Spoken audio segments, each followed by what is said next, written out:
In the previous lesson, we saw how we can model with different styles using different tools in Rhino, and we arrived to create some really soft and organic shapes using SubDs. And in this video, we're gonna explore more SubDs, and we're gonna create a furniture.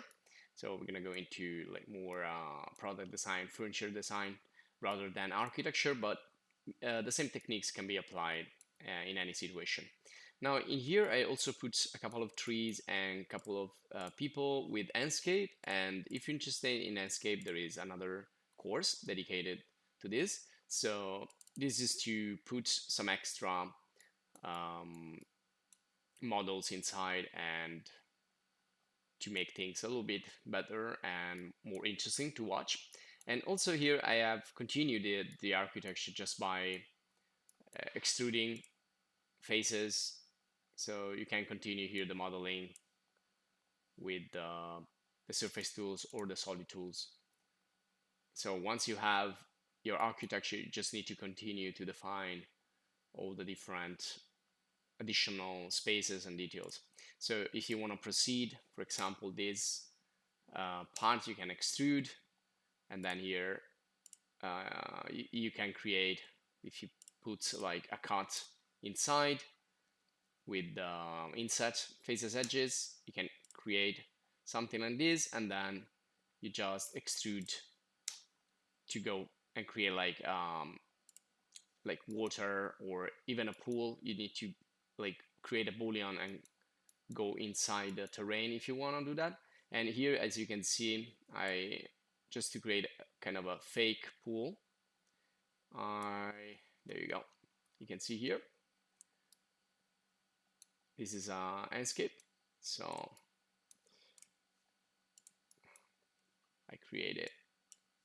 I imported these models. You can use materials. You can change quickly the time of the day, etc., etc. So you can add grass effects, beautiful effects, really quick, really easy. And again, if you're interested, there is the landscape video course. So first of all, I'm gonna start with some inspirations or references, and I like this Dali sofa, which is like lips west, my West lips sofa. And well, I don't want to do exactly the same, but I'm just gonna get inspired. And for the little details like this is like more with the sculpting tools that you can do these really organic things, like the signature here. And also with you can do materials that simulate that, for example, without even sculpting. But we're gonna go first of all with the generic shape, and then we're gonna try to add some details, not too many details, and we're just gonna inspire from this shape. And also I want to inspire from this Zadit sofa that I really like, and it's called Moon System. And again, I'm not gonna do the same exact thing. I'm just gonna inspire to create. This is like a sofa, but also like a chaise longue, or like a combination of the two. And I like it because it's really futuristic, really soft, looks really soft, and really, the shapes are pretty organic. Now for the sculpting, if you want to move on, you can go in ZBrush, or also you can use Blender or Mudbox. For the 3D painting, you can use Substance 3D, and you can do also a little bit of 3D materials sculpting with that. Okay, so this is the render here that I generated using the simple render in Rhino, and applied a couple of materials. So plastic, glossy plastic for the lips sofa, and this other one looks like, again, a combination of the lips sofa and the Zadid kind of. So I just want to show you how you can develop, starting from a really simple shape, basic box essentially, or a basic plane, how you can develop something more and more complex with more and more details. And then there is no limit. You can proceed if you're interested. So I'm gonna turn off the render. I'm gonna go to shaded view, and I'm gonna start. I'm gonna use the current layer 0, or the predefined. And these are all SubDs. So we're gonna work mainly with SubDs. We're gonna just do a little in using meshes. So let me just push this on the back. So we can go like step by step, and let's go to the SubD tools.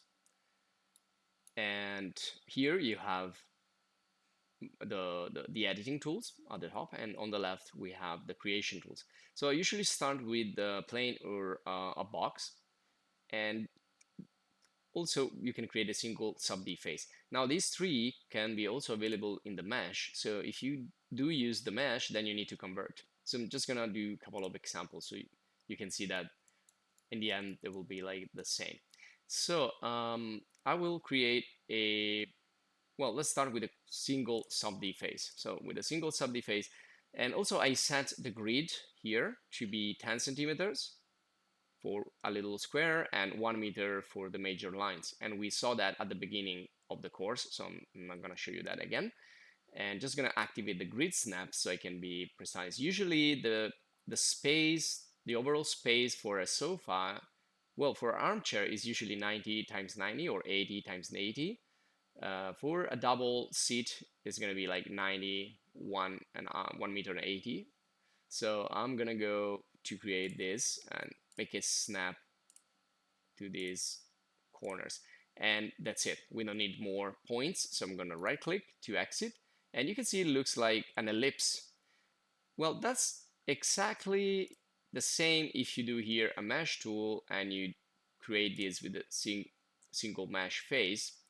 Again, you're gonna do the same thing like this, and let's press enter.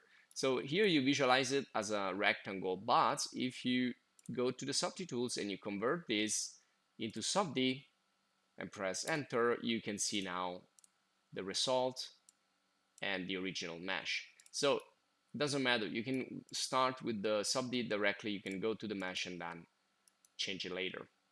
So also you can start with boxes or something in 3D directly. So if you do create SubD box, here you can choose the X count, the epsilon count, and the Z count. These are the subdivisions.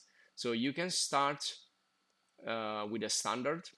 So it could be like 1 for the X and 1 for the epsilon and 1 for the Z, which is a really standard shape like this.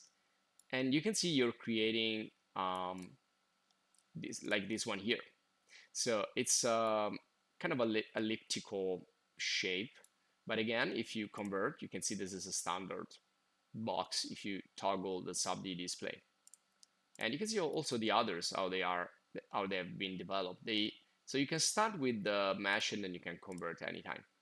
So let me do another example with the mesh and this one here. So here we have 3 subdivisions for each side. So instead of 1, we have 3. So what happens when I create something like this? There you go. And I smooth it using SubD, select it and convert it into SubD, and press enter and move the original. So you can see that, yeah, that's less smoother than this. We started with the same shape, but if you put more segments inside, the smooth will be kind of stopped in a way. So it's basically the length that you have from the corner to the next segments that defines how smooth is the object. So here, for example, that's another example. I have a lot of subdivisions, and when I smooth this, it's even less rounded than this. Okay, so you have the various possibilities. Putting some subdivisions in the early stage can be helpful for you to develop the next part of your model. So for example, this is a mesh, closed mesh. So we need to go in the mesh tools and we can extrude the mesh. So we can decide which phases we want to extrude. So let's say I want to extrude this, creating another subdivision. And then perhaps I can extrude these top faces like this. And that's already, well, a sofa with 3 seats. Otherwise, you can do it with a single seat as well. And so if we smooth this out,